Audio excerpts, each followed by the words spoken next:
Hello, welcome back to another episode of The Trekway with Mr. Gray and I. We are going to be reviewing another episode of Star Trek Prodigy, this time Season 1, Episode 13, Season 1.5 as we unofficially call it, and this one's called All the World's a Stage. Gray and I liked this episode. We'll go into detail as to why. Do you want to leave your rating to the end, Gray, or do you want to give it just now? Um, Up to you. I'll give it now. I give it like a 9 out of 10. I really liked it a Ooh, lot. I wow. definitely liked it a lot. I thought it was very good, up and down. They really did a good job. Good Yes, writing, the music. good. We'll get into it more. Well, music is later we'll talk about that, but that's always good. Yeah, But I well, just thought it was really good. The writing I thought was right on target. good, So good. Wow, okay. they consistently put out a good product. They really do. I'm really been happy with that. But we'll talk more on that. Yeah.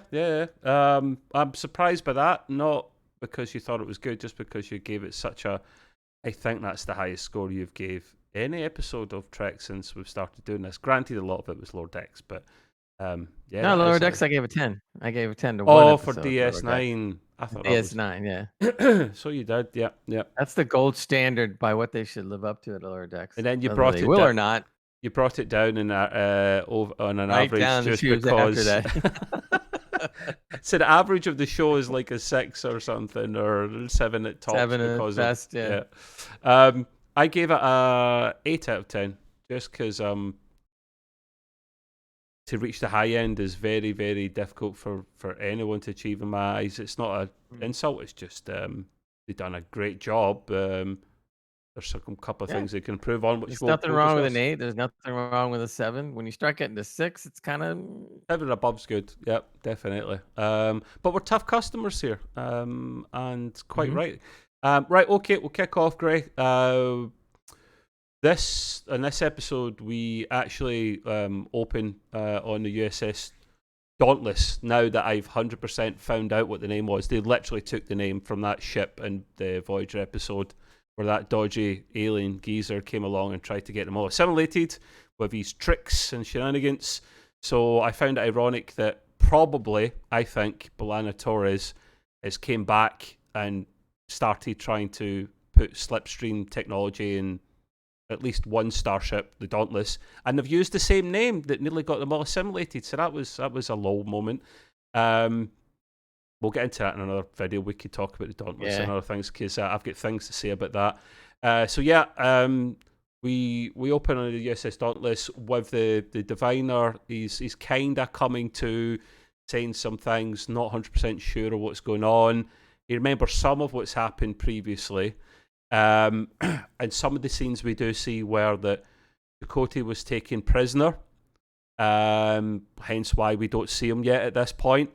But he's starting to see things. He sees the comm badge of the officers. That gives him kind of negative flashbacks.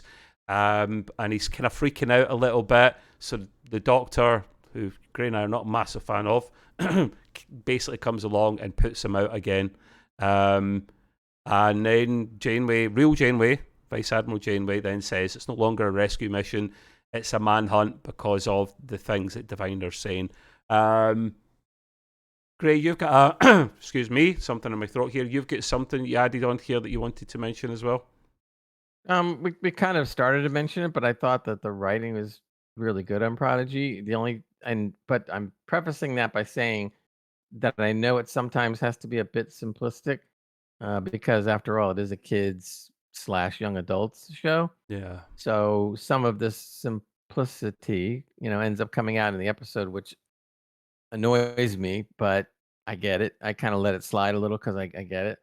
Um, I did like the twist that the diviner doesn't realize who he is entirely, and all these bits in his mind are coming together. Because at Mm-hmm. first, when he mentioned about Chakotay being taken prisoner, I thought he was conveniently lying to start laying Yeah. some seeds, and Same. he still could be for all we know. But it didn't sound like it because when he started having the flashbacks, then I started realizing that his marbles really are kind of scrambled, which I think is good because it doesn't allow him to be his full mean self, if that makes Yeah, Any yeah, sense? that does. And they gotta figure out stuff as they go along.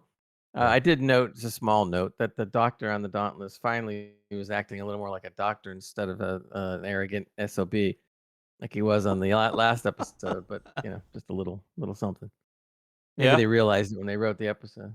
Um, I think it would have worked either way, Gray, if, like the story is at the moment, that he's the diviner is not remembering everything. His marbles are a little bit kind of screwed, which makes sense considering he was found in death Sure. doors, basically. Or if he played the coy number and kind of just started playing into it slowly I'm by releasing bits of information. Either would have worked, so I'm happy with that. yeah. I'm Yeah. assuming that it is because he scrambled, because then Yeah. there would be no reason to do flashbacks.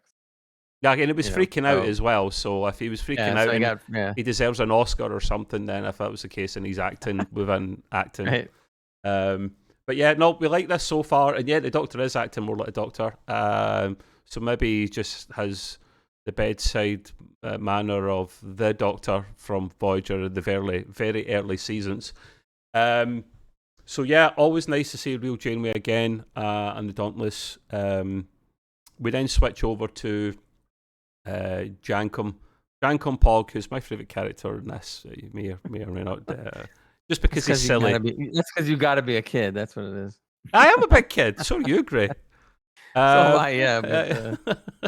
But So yeah, Jankum's a bit pissed and a bit annoyed because this virus, this weapon that the diviners put on the protostar can't be destroyed, or certainly the guys are not aware of how to destroy it, and there hasn't been a thing that Jankum Pog can't fix until this stage. So he's a bit frustrated with that. He tries everything to try and destroy this thing, and it's not happening. You note here, Gray, that it's still a bit goofy as he tries to wreck the construct with a wrench, which, yeah, that's a good point, because I thought he was punching it or something, but no, he had the wrench in his hand, and he's setting it, isn't he? actually, the part of his hand is a wrench, I realized. Oh, it's a after wrench while. hand? That's why you put that? Yeah, Yeah, because so he's got yeah. But the point is he's trying to mess with it with a wrench and or his hand or whatever, and it's kind of like, yeah, okay, dude, you can't do anything, so what are you swinging at it for? it's because It's he must have lost his hand then or something, and he's got some yeah, add-on there, because later on you see him at one point throw out his hand like a grappling thing, yeah, which yeah. is cool. Good. That was new. I didn't even realize that until I saw it. Like, what? Is he Inspector Gadget? And we'll get to that point Yeah, there you later go. on. But yeah, that's a good point, Gray. Thanks for adding that in. Our fearsome ensigns, or cadets actually, sorry, they beamed down to the distress signal, which I assume was what ended at the end of last episode there. Which was good. It was a continuation a little bit of that story, not just dismissed out of hand.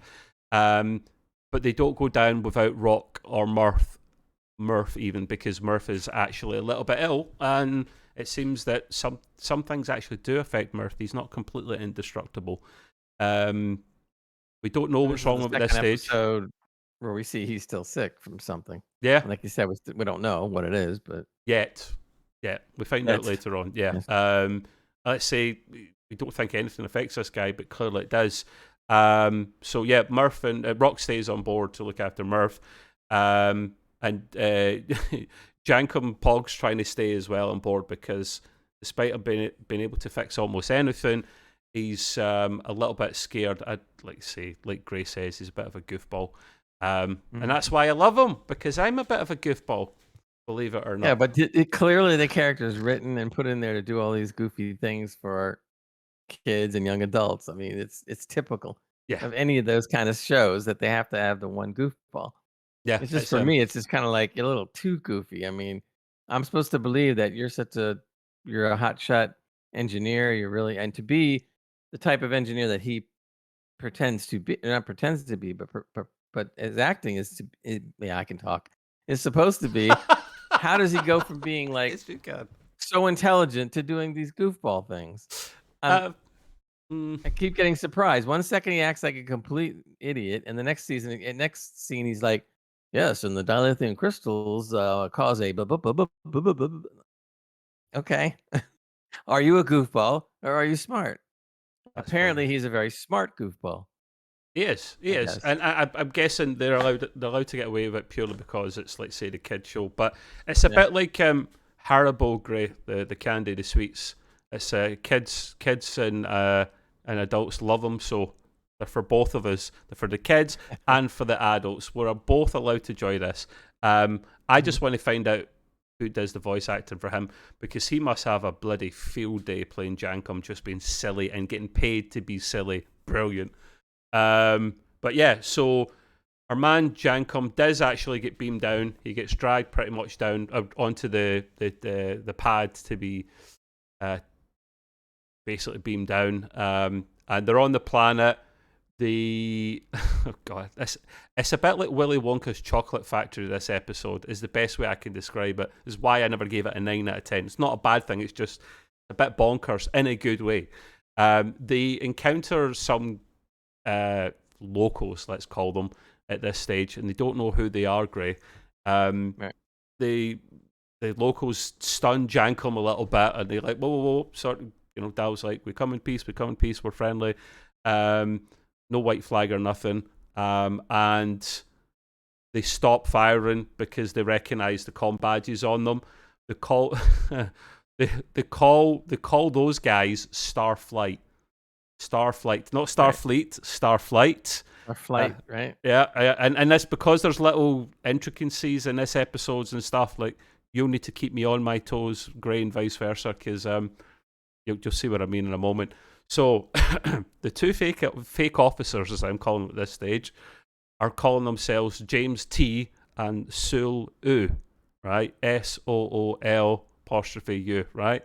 And I'm like, Right. and they do And sound a bit James like T is all Shatner. one word, apparently. Yeah, yeah, and they do sound a bit like Shatner and Takai. To be fair, Um, not played by them, but they sound a bit like them, which is good. oh my God, I fell off my chair when I heard that. You hear the James T coming up and doing the With the uh kind of the little the, the, the pauses that he hilarious does. right, the hilarious impression of William Shatner. We got to do this right now, and he's talking just like that, and he's doing this, and I'm going, oh no. And then Yeah. when I hear the other guys sound just like George Takei, oh my, it says all the stuff. He's just like, oh, what is going on?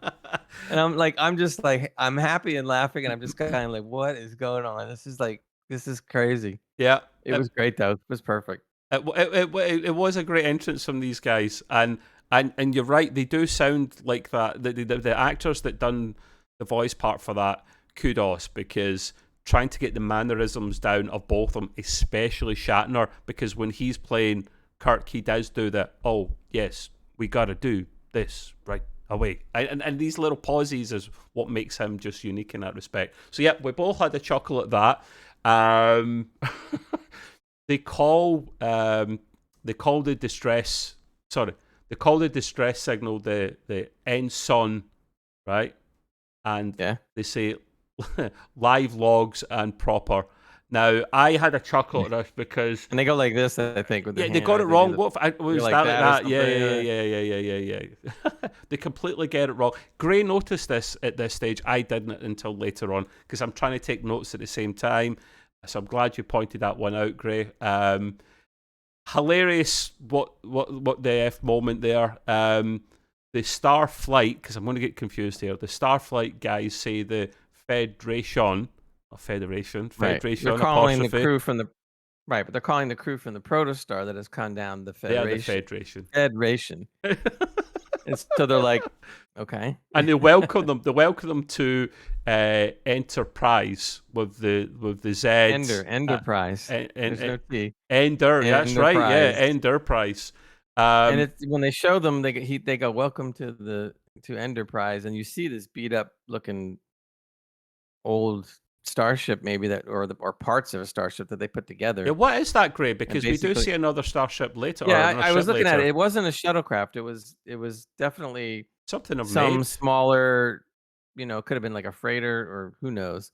I Yeah. don't know whether to me, it appeared to be a crash freighter, but it could have been just as easily them building something in the image of what they learned, as we don't want to They get ahead do of that a ourselves. lot. And They so do they that a built, lot. so you see right. So you see a ship, what could be either a ship that they built It's actually a building, I should say. I should back up. It's a Yeah, building. It's not. It may not necessarily be a ship per se, yeah, but yeah. this is their town hall or their most, their city, their center of their political whatever. Everything centers in this building apparently, and they call themselves Enderprisians. So Is that yeah? Enterprising? Right, okay, that sounds about well, right. yeah. So that's the aliens' name. They're Enderprisians. So try to repeat that 10 times fast. And what did you notice as well, Gray, about the Well, immediately you see when he goes to talk to his fellow Enterprisians, he pops out the old communicator, a real old communicator from the original flip series. So it goes one? with the funny little bleep bleep bleep, How and does he's it go? talking How in does a it go we. again, Gray? Yeah, How does it go again? I don't know. I can't do it. Bleep, bleep, bleep, bleep, something like that. And he's trying to talk to his other people. We have found the Federation. No, no. We have It, found the Federation. it They're gets here to confusing, man. talk to us. Bear with us, guys. So we might not get it bang on. And We're having a lot of fun with this episode because there's a lot of fun in the there episode. is a So lot of fun in this episode. The next point you put down, Gray, here, you put a little bit here that you wanted to mention. oh god, there's so many things. Where to start? The Well, whole the next Vulcan salute. paragraph is you. Right, the Vulcan salute, as we said, was off. I noticed right away. So I figure, all right, well, they just didn't quite get that one right. But then later, what was funny is they were just kind of like panning across the crowd of Enterprisians, and they're all doing different things. But some of them are sparring against each other. They're kind of training so that they can stay fit, and in case they have to defend themselves, they'll know what to do. But the thing that was funny was they come to one pair that are sparring each other, and it's an exact scene that was totally taken out of the original episode Arena, season 1, episode 19 of the original series, where Captain Kirk fights the Gorn. And yes, we know when they first fought the Gorn, the dude was in the lizard head. That was look, I was 11 or 12 years old when I watched that episode for Were the you first scared, time. Gray? No, even I knew that it was looking a little, But then again, we just kind of accepted it because the episode happened to be very good. Yeah. Apart And from at that, that point, they didn't have any better special effects, so we kind of just went with it. Today, it looks even more outdated. But anyway, so there's a scene where the Gorn wraps his arms around Kirk, and he's like trying to crush Kirk. And the only thing that Kirk can do, and what's known as like the Kirk maneuver or whatever you want to call it, when he's fighting, is he takes his hands and he bashes the ears of the Gorn, and the Gorn drops Kirk, and then he's holding his head, going, "Oh, whatever," because he got hit in the ears.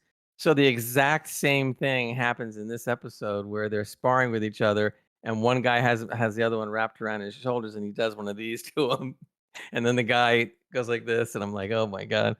it was funny. So it was exactly from that episode, which is great. So that was like a little nice homage back to that episode, the arena. So I thought that was pretty cool. I did note or notice this, but I didn't note it down at the time. So I'm glad Gray did. We have another fake character. I'm calling them fake characters because they're ripping off the Starfleet and the Yeah. Federation, obviously. So fake characters are we have another Enterprising then.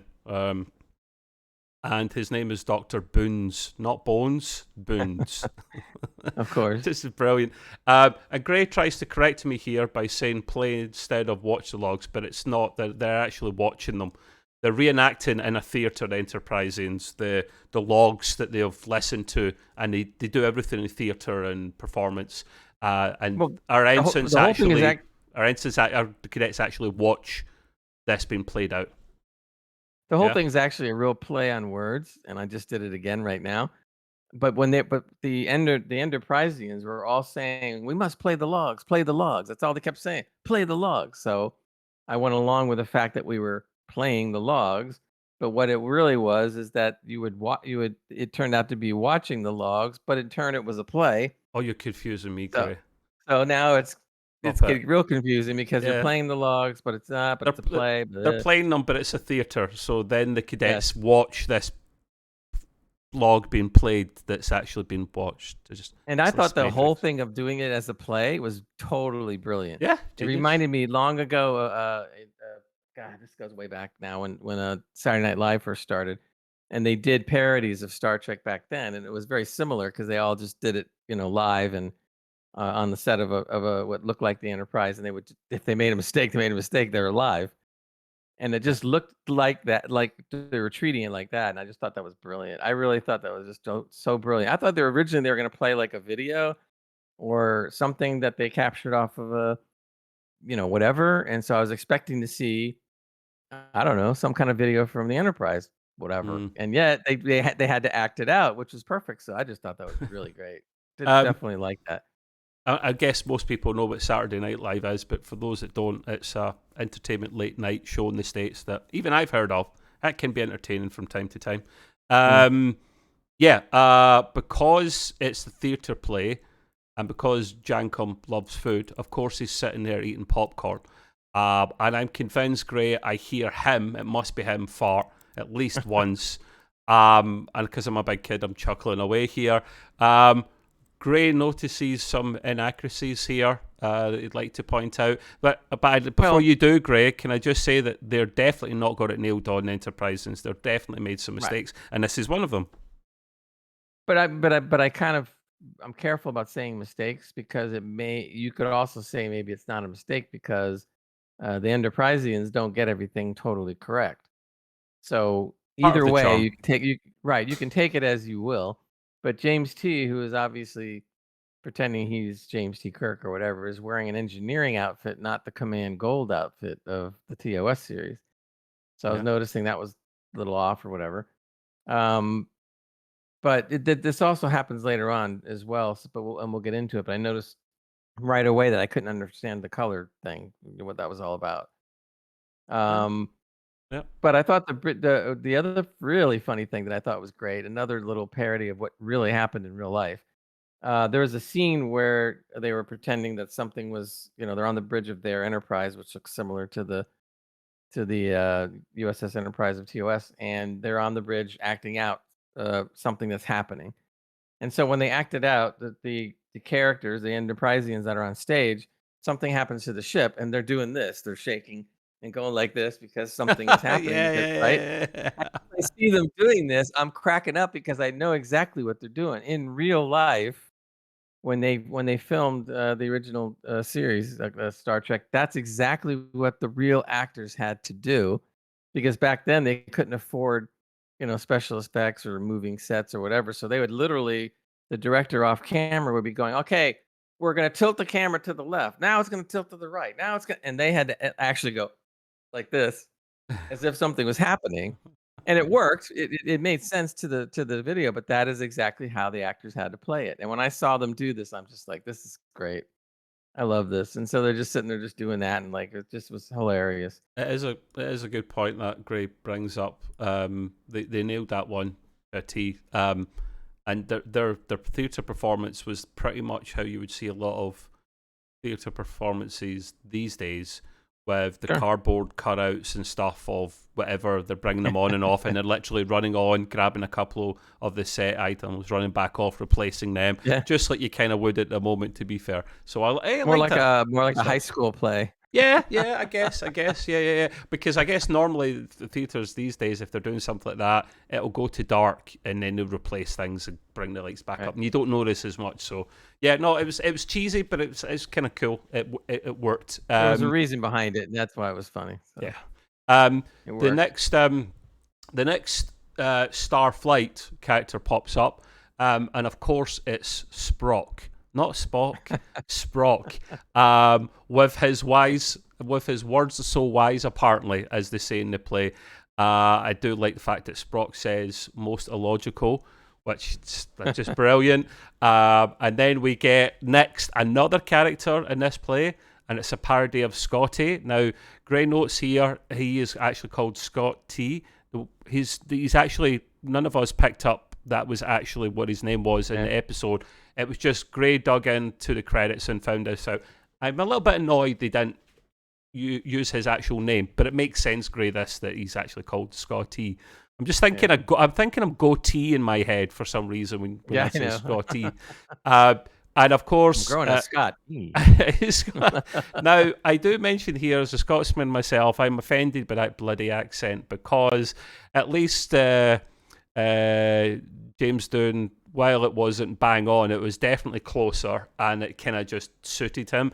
This was just like someone that not done much research on the accent or listened to it much, tried to copy it. And obviously very stereotypical. So yeah, okay, I'm claiming that card. But it served its purpose, and it was funny. It did serve its purpose, and he wasn't in it a lot. It was just a little bit. Grey Note series wearing the science outfit.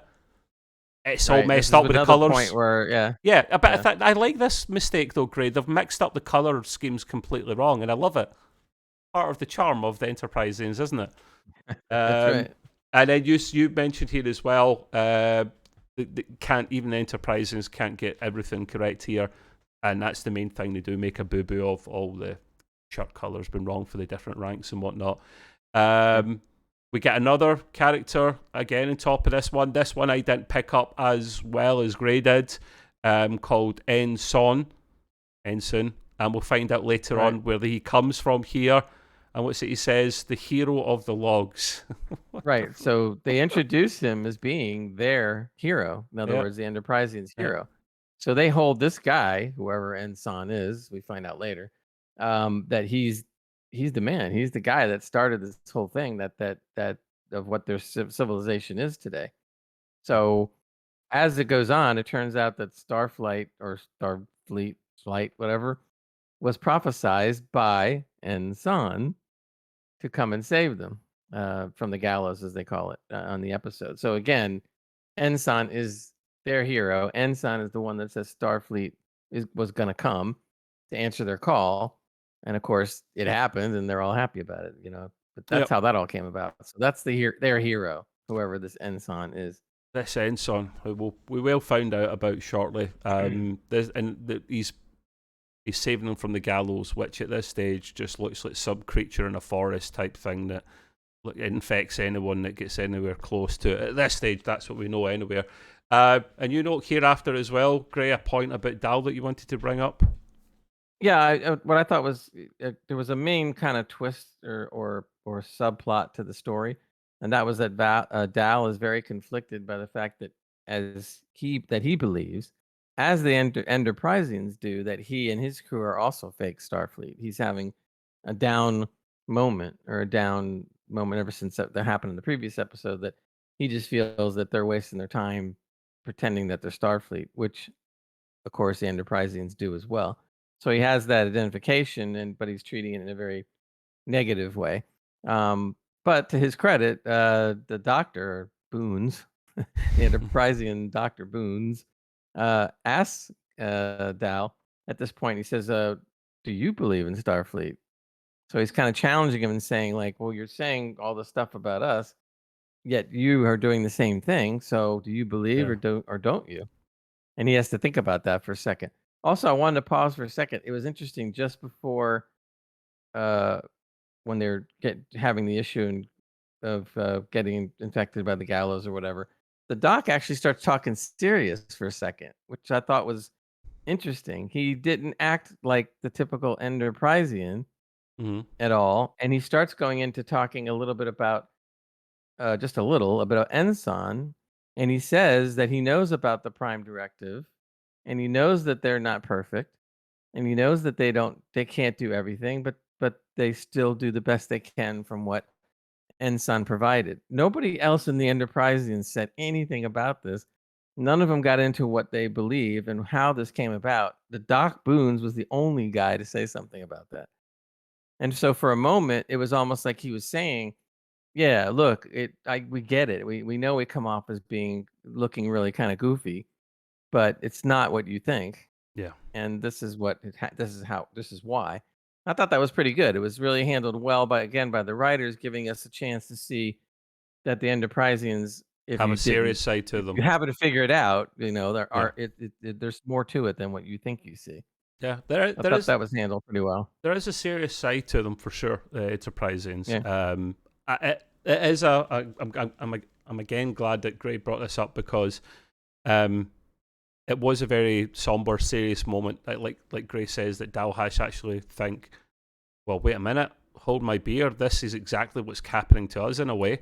We're a bit silly and goofy. We're trying to pretend we're Starfleet, a bit like these guys are. maybe for slightly different reasons. But no, it's a very good point, Gray. Actually, I actually did enjoy that, although I didn't note it down, so I'm glad you did.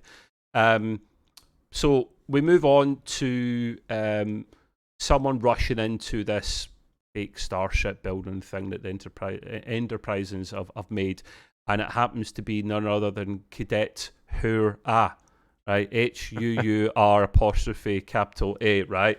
Hur-A. It's kind of, it's brilliant. It's just brilliant. And she arrives and turns out she's been infected by these gallows, right? She's got like dark patches on her, and she's not well at all.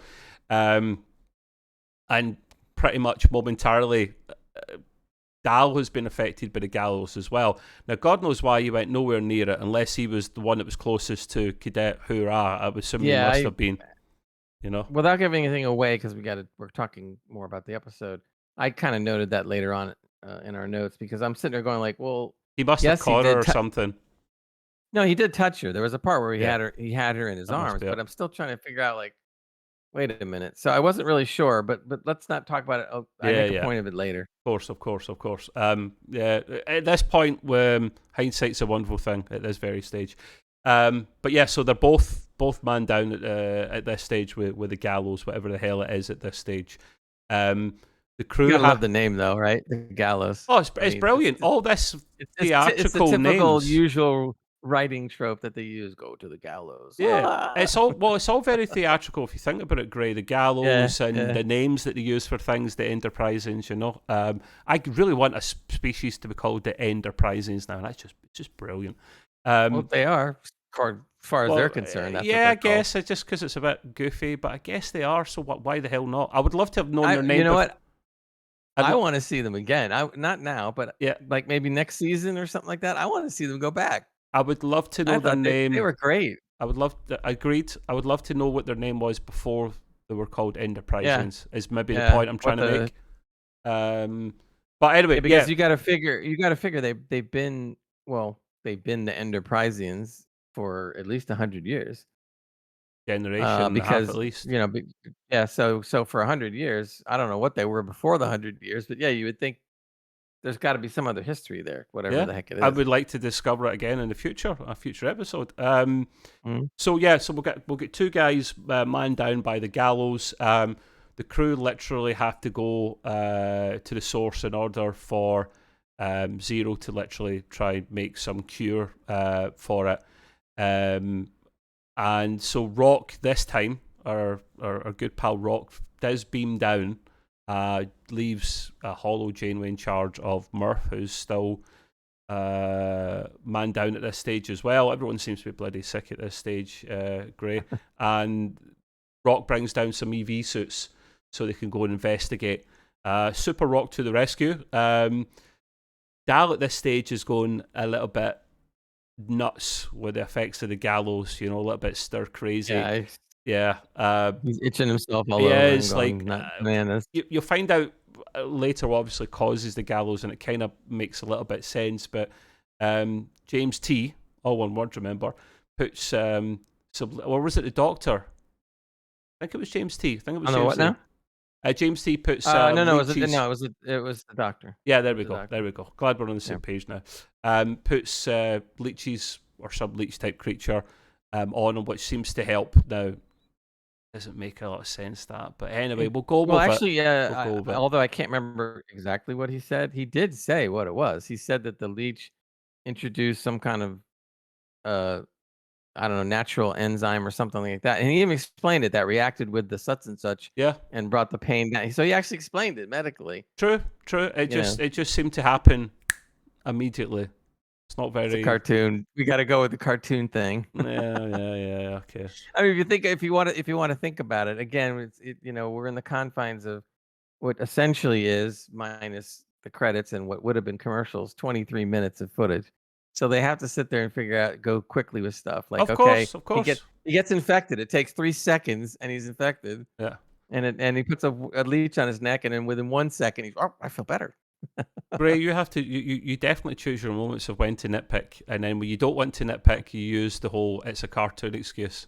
So you're either nitpicking or you're not nitpicking. I'm nitpicking. I'm full on nitpicking. No, I agree. But see, that kind of stuff doesn't really bother me because I get it. I Yeah. mean, if they had an hour long episode, they would have the luxury. But since they don't, it's okay. I mean, that's stuff you can let go by. We notice it, we talk about it, but it's something you can let let it lie. Let it lie. I noticed here, or we both noticed at this stage, that we see a red shirt on the wall with a phaser Hmm. as the doctor's giving the whole speech to Dal, and it's in like a kind of plaque thing, a memorial thing on the wall. Um, Wondering which poor sod this came from, and Gray notes here it very possibly could be Enson. Makes sense, it's Enson. They don't say who it is, but logically it's probably Enson, so we'll go with that. Because you note as well, Gray, that the patch on the shirt was Operations Engineering from TOS, so it probably did make sense it was him. So we'll say it's Enson. Plus, the hero, Ensign, the hero, was wearing a red shirt during the play, or excuse me, the logs. The logs, yeah, get them right, get them Yeah, right. the Come on, play, the Gray. logs play, playing the logs play, something. um, Okay, so it turns out we actually find out a bit more here once they dig in a little bit deeper. The cadets, the real cadets now, they're not the fake ones. Right. Well, are they real? Yes, they're real at Sort of this fake, stage. but not as Sort, well. yeah, I know. Again, kinda. sort of They're fake. more real.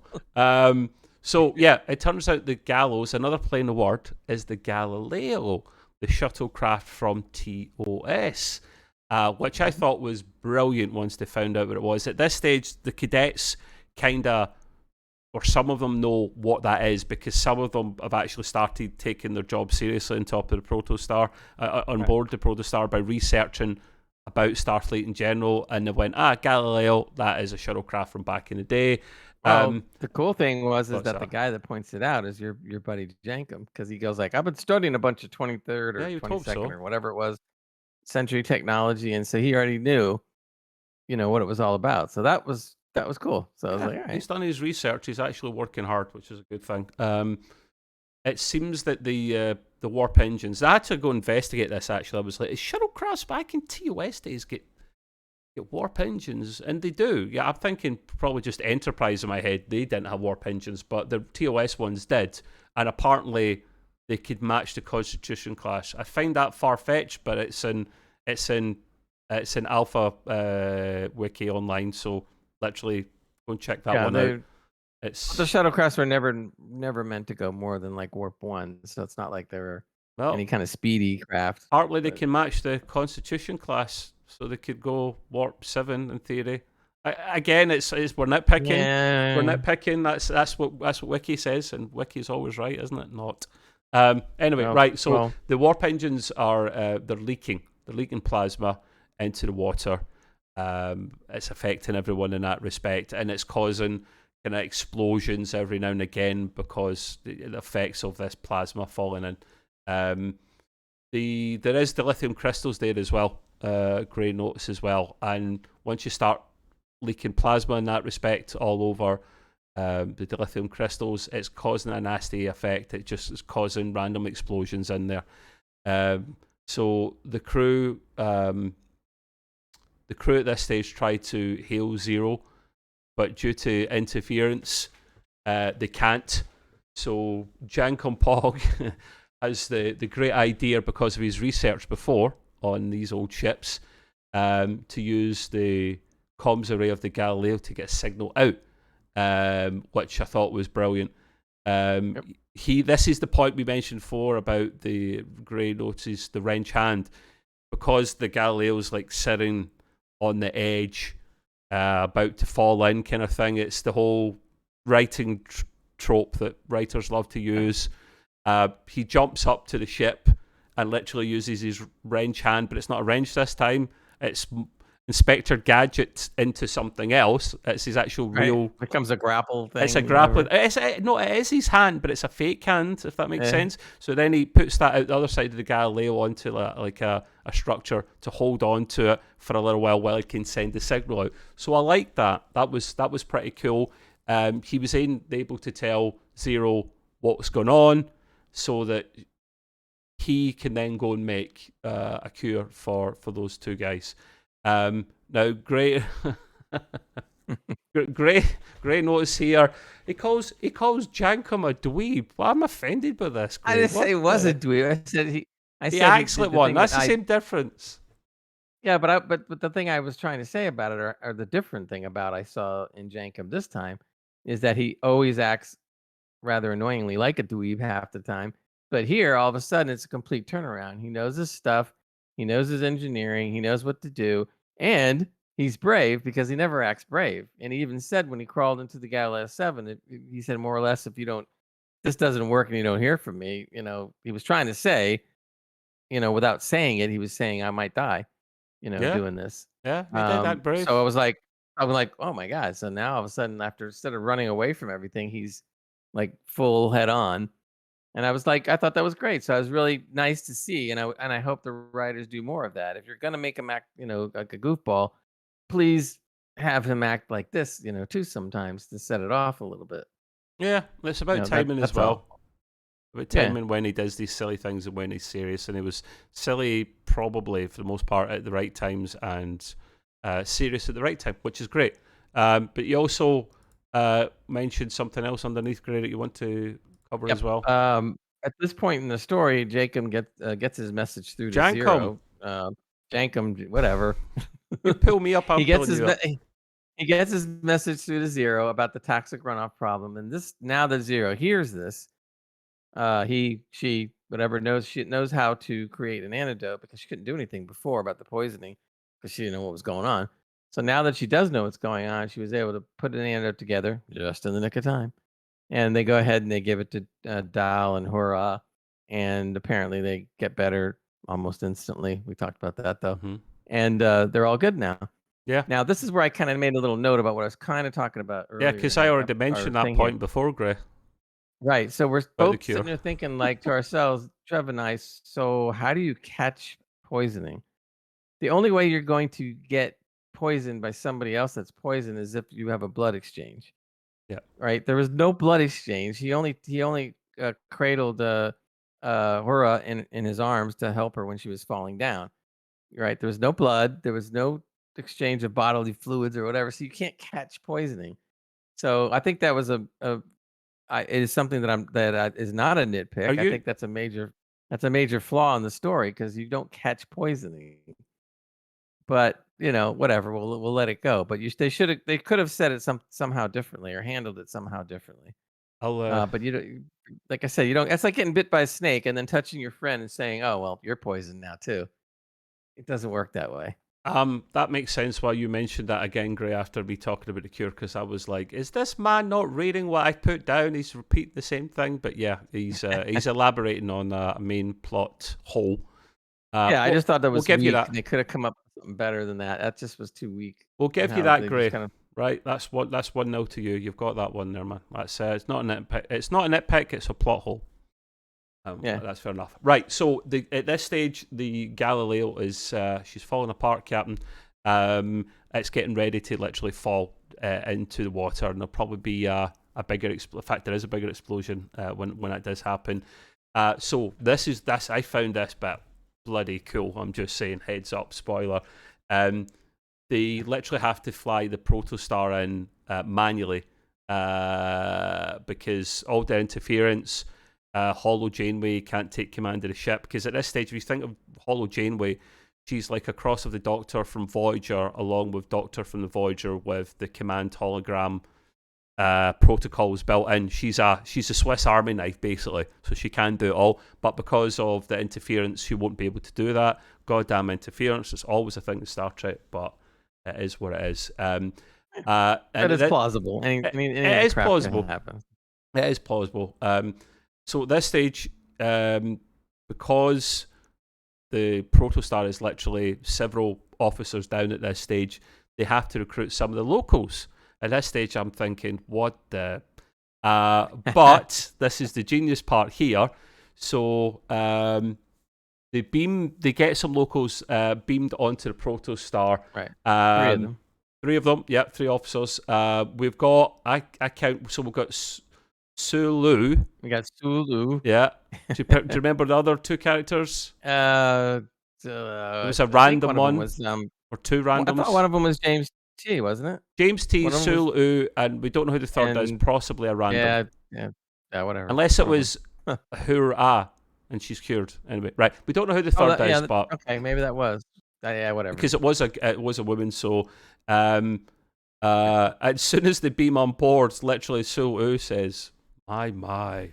And the Takai kind of way that I can't really do justice of. But yeah, I had a little chuckle that, so did Gray. What was smart here was the locals were literally... I found this amusing because they're touching the different consoles, and it's making the noise of that rejection noise when you put in like the wrong code into something, Gray. Right, And I'm like, what? I mean, it doesn't make sense, but it adds to the moment that, listen, they can't use this. They don't have a clue. They don't, right. because it's too advanced, isn't it? So I mean, they were brought up there to help. They do have don't know how to use knowledge, it. but they don't understand, and nothing correlates to them. They can't figure it out. No, they're used to the old stuff. They're used to the old stuff, and that's where it literally turns on its head.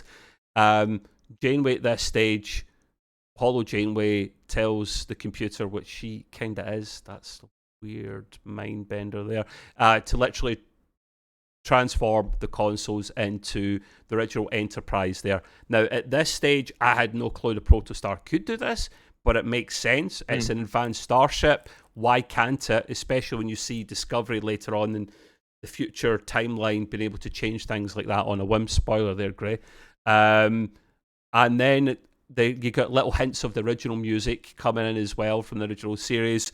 And then it looks like the bridge of the Enterprise, which I thought was bloody cool. And the officers say, I can work with this. The Enterprisans, I can work with this. Now, to break in for a second, I thought originally when that happened, I'm going like, well, that's okay, but how are they going to know if this button goes to whatever button? But Janeway said in the course of doing this, or telling the computer to do the hologram cover the real stuff, she said, and make the controls correlate or map, like you said, to what would happen in the real, Protostar. Yeah. So that was smart, because you really needed to add that line in there, because the first thing you're thinking of is like, so what? You're putting the old Enterprise as an overlay. They still can't do anything. But when they said that, now it made all the sense in the world. So I thought it was a great scene too, because they actually could sit down and go like, wow, we can do this, and we can help our people. So it worked. Yeah, it did work. I guess I would want them to add a line in each time. See if there's going to be a plot hole, Gray, or the small thing of being affected immediately and cured immediately. Just put in one quick line. You talked before about not having enough time. It's a short episode. It's a kid's show. But one line that takes seconds to say fixes that for all plot holes, so there shouldn't be any. So I will continue to nitpick. And they should have been able to do a one-liner that would have explained how you catch poisoning. Yeah, agreed. That's what I'm saying. That would have solved it all. That's my point. Right. That's my point. Yeah, but they don't. It is good writing. It's just, if you're going to put in a genius line like Gray just mentioned there about mapping the controls and correlating it to the Protostar, then just do it for every other plot hole, and I'll be happy. But anyway, right. You know what some of that could be. If people don't know this already, some people out there do know this. In every TV show, every movie, they have what they call continuity guys. And the continuity guys, their job is to sit there and look at stuff that doesn't seem to match up, or doesn't have something that makes sense, et cetera, et cetera. So what do I mean by that? The simple way of continuity, a continuity person in a movie or TV that makes a mistake, is that when you're watching a movie and you see a cup or a glass of a drink, right? Whatever drink they're drinking at the bar, and you notice that the cup is half full. In the next scene, you see that the cup is full. Well, how did the cup go from half full to full if it's the same damn scene? That's what a continuity guy is supposed to do. He's supposed to go, that's wrong. You need to have the entire, thing to work. You have to have it half full in every episode, every shot. But they can't be perfect, so things do happen. Now, the continuity guy should have spotted some of this in this episode and been able to point out, what had happened or what doesn't make sense. But again, nobody's perfect sometimes. But that's what a continuity person does, just so you know. And there are people out there that literally counter the continuity guys by trying to find out the bloopers in each episode or movie, because they'll never get it 100% perfect. And I know how the glass goes from half full to full, Grey. If you've seen Thor Ragnarok, you'll see that Doctor Strange can just do it like that. So Oh, my that's it. assumption Yeah, is Doctor Strange is crossed over with Star Trek Prodigy. It's all that can that's explain it. right. He's just constantly offset, going snapping his fingers to make sure everything fills up to screw them. The last great Thor movie, by the way, Love and Thunder's not great, just FYI. That's right. So yeah, so now we move on. Now, Gray, this is where I lean on Gray's knowledge of TOS a lot more than mine, because while I've seen some of it recently, and spoiler alert, I haven't watched much more of it in the last few weeks. But Gray's You knowledge will. is a lot better than this, and he hasn't seen Discovery, so we're kind of equal at this stage. No, we're not. I'll explain that later another All time. right, okay, whatever. So we get a message from Ensign Garovic now of the original Enterprise. He then, sorry, Well, let's back what? up and explain that. Back up. What happens is they're in the Galileo 7, but some piece of something or other hits the dash on the Galileo, and all of a sudden the message starts playing, and it's apparently from Ensign Garovic, who I guess was the commander or the pilot, whatever, You don't know who he of the was? Galileo. No. Yeah, it said right here, message Yeah. from Ensign Garovic of the Enterprise. It starts No, playing, and it Did you know who that character, like, from TOS? Do you go, oh yeah, no, that's no, him? Right, I that's my point. didn't really do a research on Ensign Garovic, so it could be an actual person or they just made it up. I don't know. That's one thing I didn't really check to see if there wasn't it. There's been a whole thing about Galileo because, and I'll get into it in a minute when we talk about TOS, about what happened to the shuttlecraft and why didn't we see it again and all this other stuff, and so that's why showing the Galileo in this episode was actually perfect, because there's been stories about, like, well, what happened to it? Was it destroyed? Was it not destroyed? Et cetera. And it ends up popping up here, which was kind of cool. So With it kind no of explains what explanation, happened to it.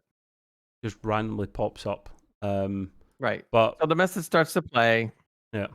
Um, Go ahead. this message, I didn't mention the thing hitting the console just because I thought it was so small and trivial, but I do recall that. Yeah, so Garvik, who none of us know of at this stage from the original Enterprise on this Galileo shuttlecraft, crashed a long time ago, and now we're literally assuming it is Ensign, because it makes sense at this stage. Well, we're not assuming, we do know it's Ensign. It turns out the locals literally, Enterprises literally found him and they cured him, brought him back to full health, and they've learned all about him in the meantime, and Starfleet, the Federation. My point here then literally is, so did the ensign break the Prime Directive? In my opinion, I think he has.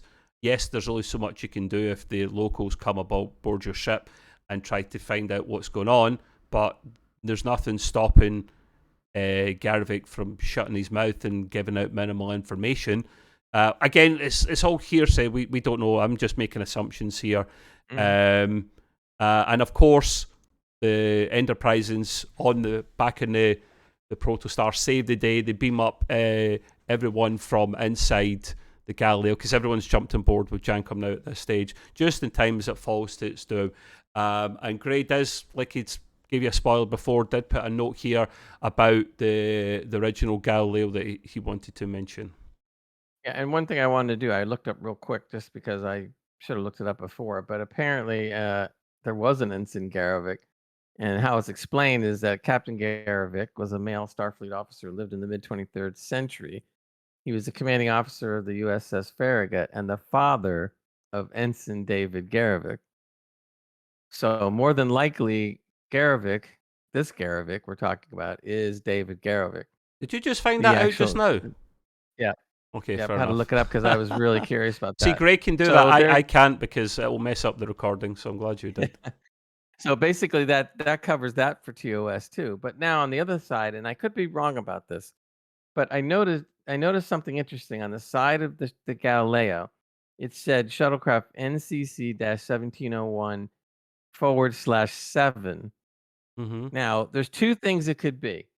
One is that the /7 means it's the seventh shuttlecraft out of all the shuttlecrafts that they had aboard the Enterprise. It's possible, you know.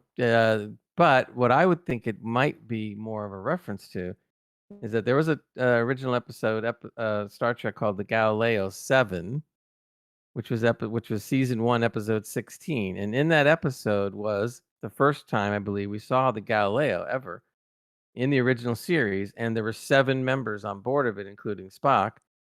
Thus, the name of the episode, the Galileo 7. Mm. So to me, it just looked like, man, that's got to be homage, because why would you go out of your way to put a /7? Yeah. And I really think it was because they were giving it a callback to the Galileo 7, which happens to be a really good episode in season 1, where Spock had to actually take command, which he's never done before. And it was awkward for him, and it was a really good episode. Which, strangely enough, it was, looking back, Nimoy said it was a very tough episode for him to do, because it was the first time where he didn't have to act off of Kirk. And Yeah. he was not used to that, because he really thought the Spock character was at his best when he was acting off of Kirk or acting off of Bones, Yeah. which is true. Yeah. So this is the first time he got thrust into a situation where he was totally in command for the entire episode. And it turns out to be one of the best episodes, actually, in the long run. So it had to be an homage to that episode, Galileo 7. I can't believe it was just because it was the 7th one. You know, I did note here, Gray. Well, I didn't know. I remembered that from my brief research on the Galileo, not as much as what you done, that when I saw a shot, it must have been on Memory Alpha or Wikipedia. I can't remember which it was now.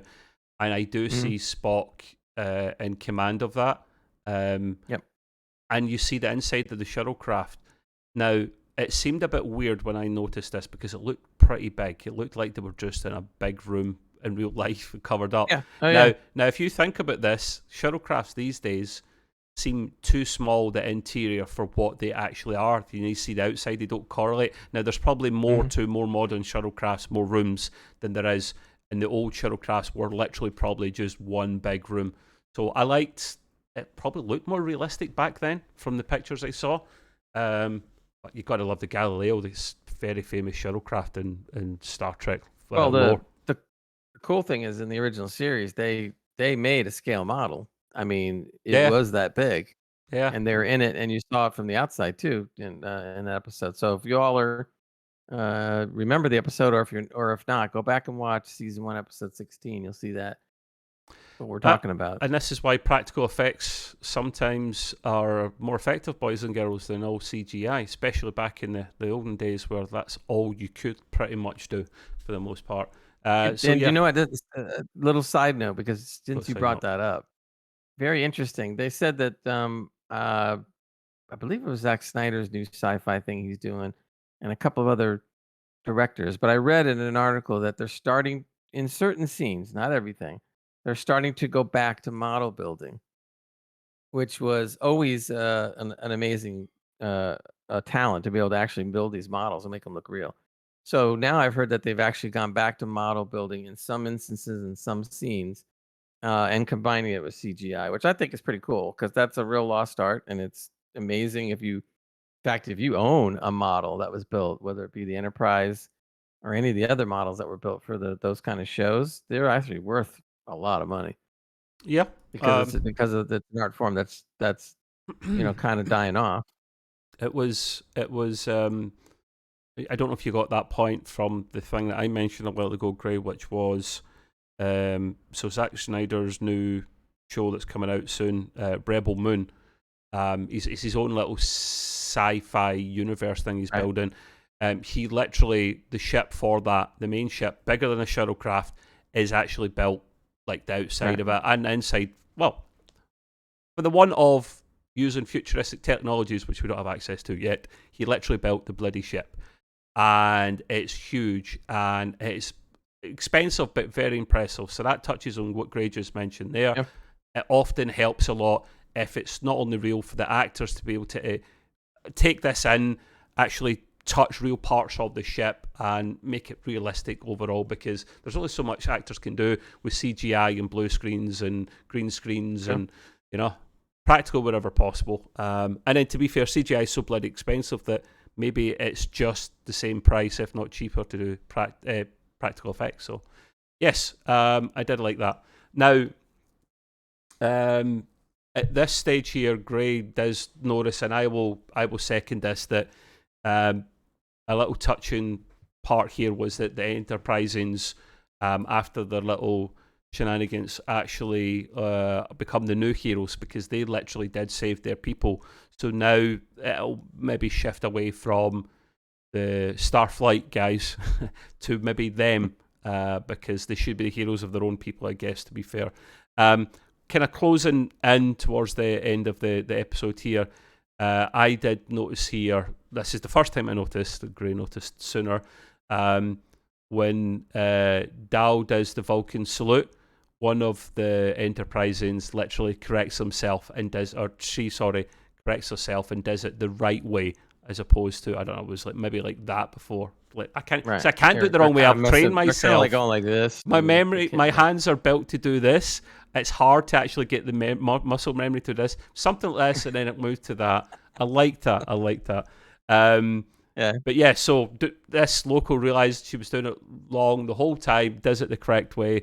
I did also mention here that the crew think they can get in touch with Starfleet without the protostar, as they leave the locals behind in a better place, because this whole thing about trying to do better and believing in yourself, the whole moral of Starfleet and the Federation, got Dal and the crew thinking the same thing, that no, why do we need this ship to actually get in touch with them? So I'll be curious to see where that goes. Maybe they'll try to blow up the ship, and maybe the weapon will defend the ship or something. Who knows? But it's an interesting point to see where we're going with this one. And you just brought an interesting point. I do that Why a lot, can't? mate. And maybe this will happen later, but why can't the protostar, let's say, come close to another Starfleet outpost or something? Not right up to it, but close. Send its own shuttlecraft, which does not have the construct on it, and then personally go into there and talk to them. Nothing to I say don't that see they why they can't. can't do that. Nothing to say they Construct is can't. not in the shuttlecraft. Yeah, that's true. Or is So that it? would give you. Or is it? Maybe we don't know. Well, I mean, they haven't written it yet, so I suppose they could come up with something. Yeah. But the point is that could be an interesting thing, where all of a sudden they realize that and they say, "Oh, we'll just send a shuttlecraft over there and try to see if they can talk to Starfleet." Yeah. It's a possibility. Could happen. They might write that in. They might write it out, but at any point in the future, don't make it too easy, is what I would say. So I guess write it properly if it comes to it. No, it's a valid point. And like I say, I think something might happen to the protostar later on for that to happen.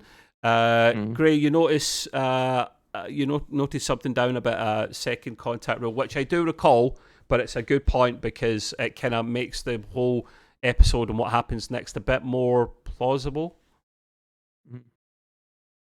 And what was that? Basically, Hollow Janeway says that or Dal was talking to Hollow Janeway about this, and she said second contact rules are fuzzy.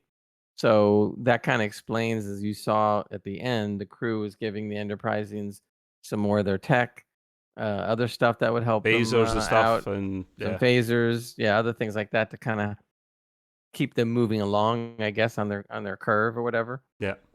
Which is kind of cool. I mean, they'd already kind of got it, maybe even better than they did. Yeah. So it makes sense. I like that whole thing, and that's why I would like to go back now in a future episode and see how they've been doing. Yeah. Since then, which would be cool to revisit. It's that one line of dialogue again that can fix these things from actually breaking, like we've discussed already. So I'm glad they've done it again now. And if they're unsure, if Hollow Janeway's unsure of how second contacts go, I'd recommend she gets in touch with the Cerritos, because they are the kings at it. And that's Lord Dex, for those that don't know. All reviews are on this channel of that as well. We finish up with back on the protostar, and we see how Murph is doing. Murph's now in a cocoon up in the ceiling, sounding better, making his usual kind of weird noises. And I mentioned here that maybe we'll see Murph 2.0. Gray mentions maybe he'll become a face hugger. Nice one, Gray. Poor Murph, face hugger, man. What? Nice little Murph becomes like evil Murph.